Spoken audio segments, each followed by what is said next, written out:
What if I told you that one of the most intimate and instinctual acts of human experience, far from being a mere physical release, actually holds a hidden key? A key capable of unlocking gateways to personal power, inner wisdom, and expansive fulfillment few ever imagined possible. And what if the very energy that so many people unknowingly squander on a daily basis could, if consciously directed, become the most potent source of vitality, mental clarity, magnetic presence, and even spiritual illumination?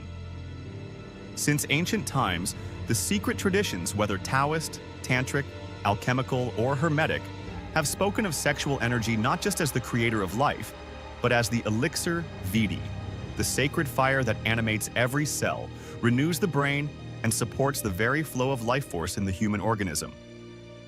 For the Taoist sages, this energy, Jing, the generative essence, was the foundation of health, longevity, and spiritual evolution.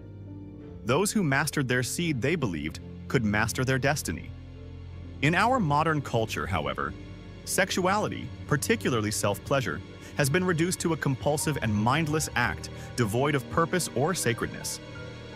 Masturbation is often portrayed as a simple stress reliever, a momentary indulgence with little meaning beyond its biological function.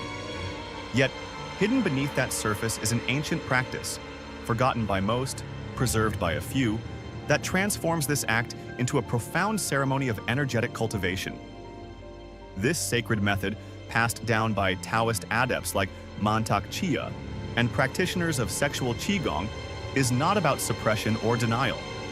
It's about harnessing, refining, and recirculating the sexual force back into the system. It is, in essence, internal alchemy. It's the art of transforming primal desire into a luminous current that nourishes the body, sharpens the mind, and elevates the spirit. To understand this, we must go back to the civilizations that viewed the human being not as fragmented parts, body, mind, soul, but as a unified energetic system. In ancient China, masters observed that seminal fluid was not merely biological material, but a highly concentrated form of life force. They taught that excessive loss of this essence could weaken the body, dull the mind, and shorten one's life.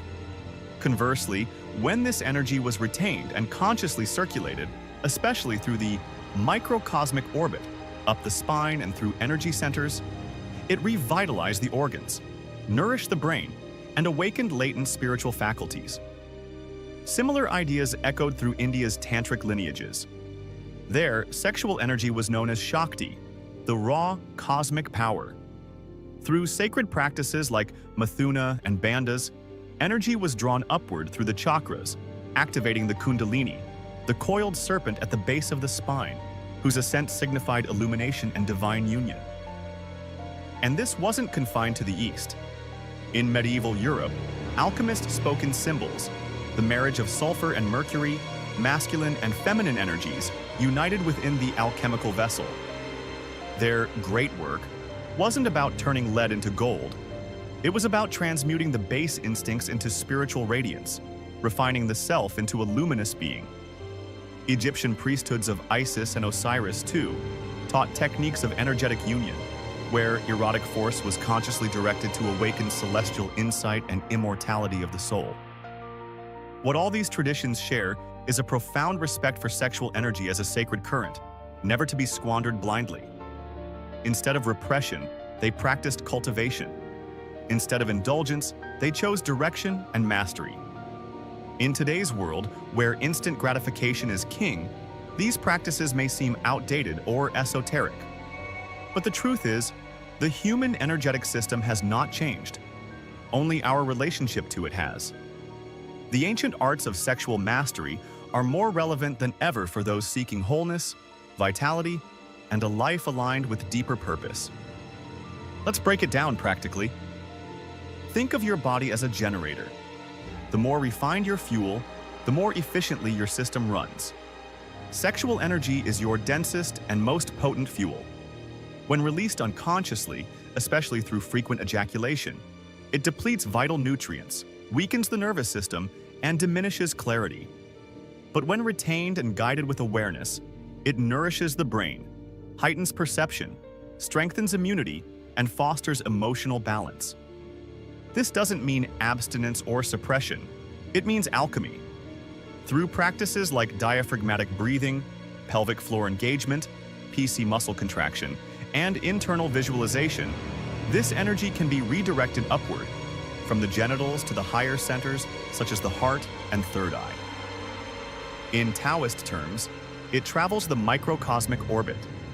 In Tantric terms, it rises through the Sushumna Nadi, igniting the chakras. The effects are profound: increased vitality, deep calm, improved focus, emotional resilience, magnetism, and even expanded intuition. People who master this art radiate presence. Their energy doesn't leak. It crystallizes, vibrates, and attracts. Sexual energy is not just for pleasure. It's the base material of creation. Not just for creating life outside, but for creating art, ideas, healing, abundance, life inside. This is why many great artists, inventors, and mystics sublimated their sexual energy. Not to repress it, but to channel it into creation. The key is intention and attention. When self-pleasure is approached with mindfulness, breath, and internal visualization, it becomes sacred. The goal is not to chase orgasm, but to circulate the energy. Feel it move. Feel it feed your organs. Feel it expand your aura. Over time, this builds a reserve of refined energy, called Shen in Taoism, or spiritual energy. This becomes your spiritual currency, fueling your purpose, enhancing your charisma, and connecting you to your higher self. To begin, here are 4 practical steps. Breathe deeply. When arousal arises, slow down. Inhale through the nose, imagining the energy rising up the spine. Exhale through the mouth, softening tension. Engage the root lock. Gently contract the pelvic floor, the same muscle used to stop urination. This lifts the energy upwards and strengthens your foundation. Visualize ascension. Imagine a golden or white light traveling from your base to your heart or crown. Let intention guide the current. What do you wish to cultivate? Clarity, healing, creativity. Balance, not rigidity. This is not about obsession or guilt. If a release feels necessary, let it happen consciously, lovingly, without shame. Energy thrives on flow, not repression. In time, you'll feel the difference. Not just physically, but energetically. Your presence will deepen. Your thoughts will sharpen. Your emotions will stabilize. You'll radiate power, not from dominance, but from coherence.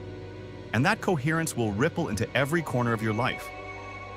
Remember, your body is the philosopher's stone. Your breath is the flame. Your awareness is the crucible. And your sexual energy is the sacred mercury awaiting refinement. We've only scratched the surface of this sacred science. But what matters now is not more theory, it's practice. Start where you are. Breathe, feel, cultivate. You are the alchemist. And the path of internal mastery begins now.